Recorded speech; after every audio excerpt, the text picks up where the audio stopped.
Hello everyone, this is T-Bird Bricks with another video. I'm excited to unveil episode 4 of my brand new mock series, Iron Man Havoc at the Hall of Armors. If you want to see how all of this that you see before you got built, be it the foundation, the armory, the gantry, the minifigures, everything, be sure to click the link in the description below to check out the playlist, parts 1 through 3, to see how all of this came to life, including the lighting as well. So I'm really excited today because, overall this build has just been really fun. Look at all this action, the fighting, the lighting, the different transformations and everything. It all just looks really cool. And it's about to get a whole lot more cool because I'm about to fill this blank space right over here with the brick-built Hulkbuster and brick-built Crimson Dynamo that I've been talking for a couple episodes now. Finally going to be building that today, going to be pretty awesome. I just wanted to give a quick shout out to a YouTuber and a guy who has an account on Rebrickable called Frenchie Bricks.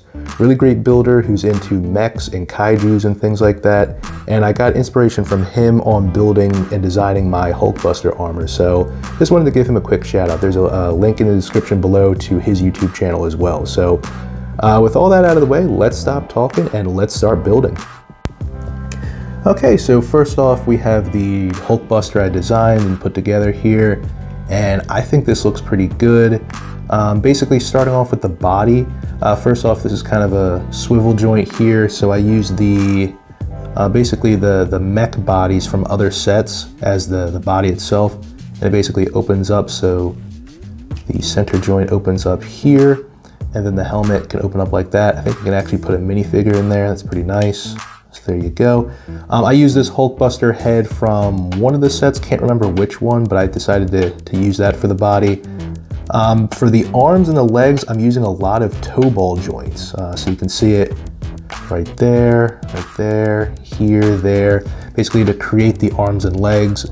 And I think it handles pretty well. You have some really good articulation. So in the wrist, the bicep, the forearm, the shoulder, it all moves around really nice. Same thing with the legs. So ankle, knee, leg, it all has some really great articulation. And of course I layered it in gold and dark red greebling, to really bring out the colors there. He makes a pretty good fist. And yeah, I think this looks really good. Definitely a good start. Now let's talk about the Crimson Dynamo build. All right, and here's the next build. You have the Crimson Dynamo. Brick built, and I think he looks pretty nice as well. I used a very similar design as the Hulkbuster, so with the toe ball joints to hold together the arms, but I did a different leg design. I'll get to that in just a sec. First off, the body. The body is basically a combination of different plates and slopes and slope pieces. I added this tile right here. I think this was from a Star Wars set that just came out this year. For the helmet, I basically did this is like one of those firefighter helmets I grabbed off of Pick a Brick. That was pretty nice. For the shoulders, I basically envisioned these as little rocket launchers, so they come out boom, boom, boom.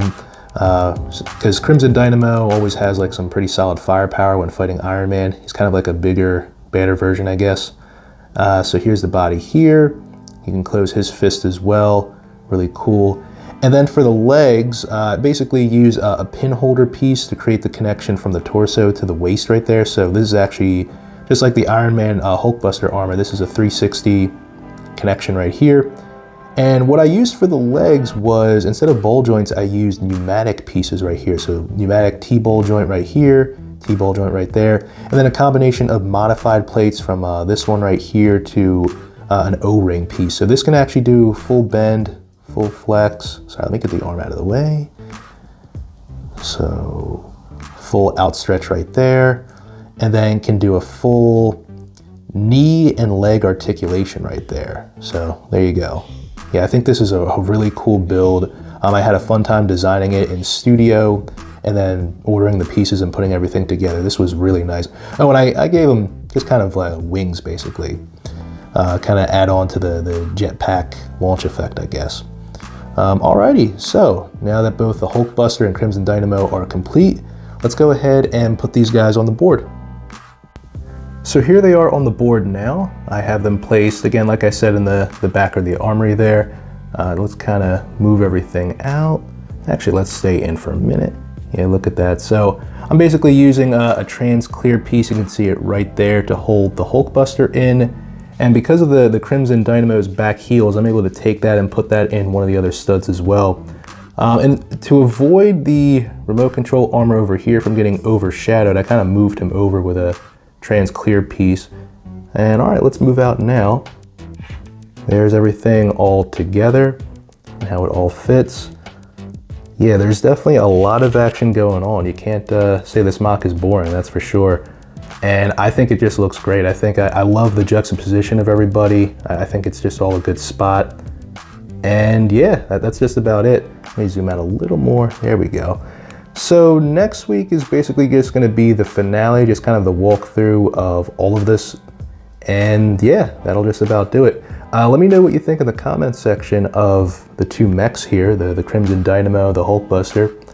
Let me know who you think would win in a fight between these two. Should be an interesting brawl. And yeah, be sure to like, share, subscribe, and I will see you next week. Have a great week.